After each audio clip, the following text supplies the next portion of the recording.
We finally got a shipment of parts for our MG project, and we got some neat stuff. So this is a packing set for the end plates on the fuel tank, so we're going to need those. I'll see where we're going to put this stuff. Here we have the piping, if you want to call it that.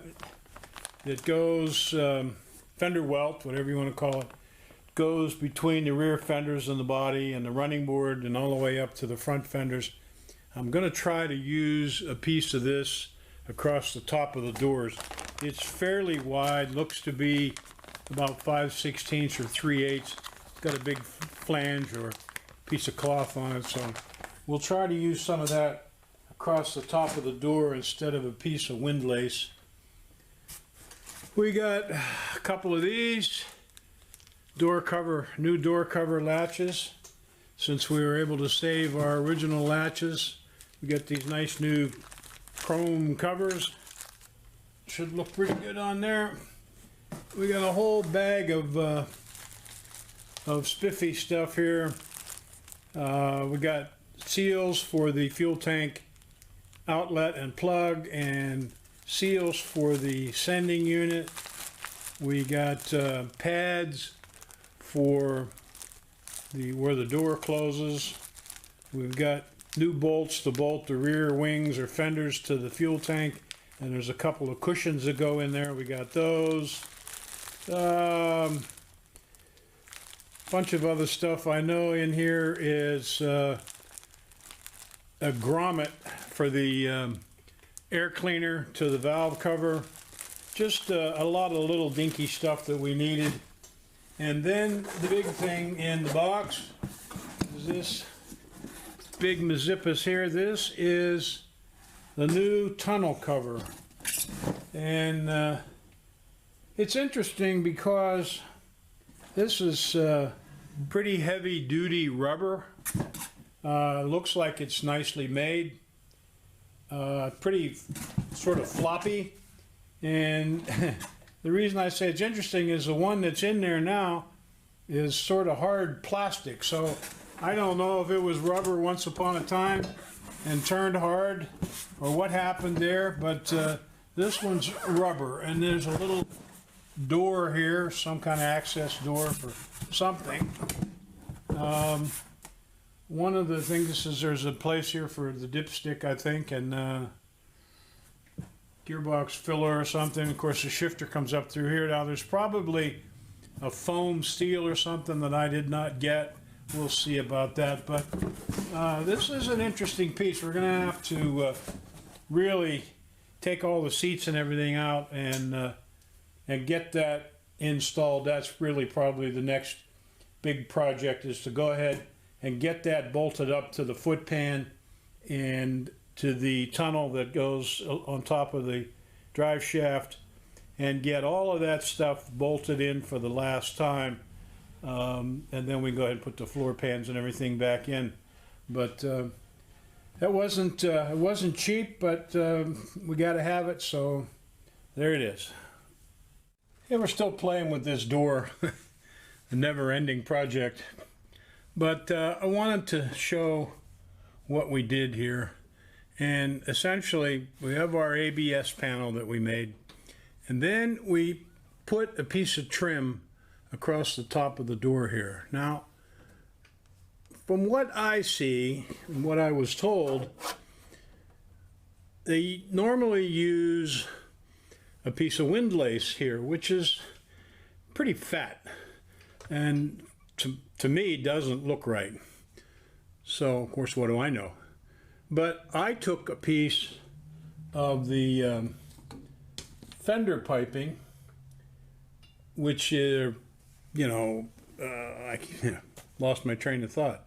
Fender welt, fender piping, whatever you want to call it. It's 5/16, and it's vinyl or leather, green. And I put it across the top of the door. So I cut a piece the length of the door. You can see down to here. And trimmed the cord back inside at the very end, and then glued the end shut and cut it to fit across there.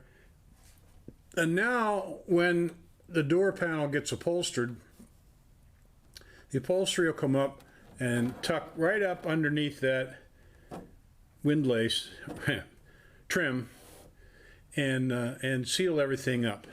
And personally, let me back the camera up a little bit here. When you get to the outside, I think that the look is much better. You just have this ever so subtle piece of round trim at the top of the door, since there's no, you know, some cars will have a metal cap or whatever that covers the upholstery, and this car doesn't have anything. So instead of this big fat piece of windlace here, we have a little small piece of trim, and personally I like that better. So, you know, good, bad, right, wrong, that's what I'm going to do on this project. And I really just kind of got back on this because I got the fender piping. This is the same material that goes between the fender and the running board, so it'll be seen elsewhere on the car, so it's not really out of place.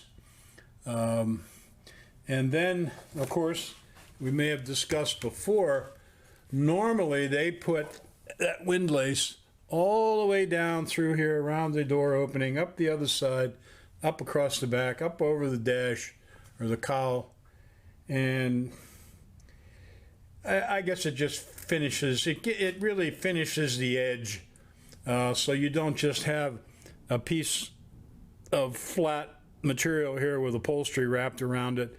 You would have the upholstery, and then the windlace overlaps both the wood here and the upholstery. So when we get to that point, we'll see, but for right now, I kind of like this. The other thing that they did, it seemed to me from what I've seen, is that they carried that windlace up over this peak here and down the front face of the door to the door latch. Well, at some point then you've got to cut this piece of interior way down, because it's impossible to make that windlace come up and make that point and go back down.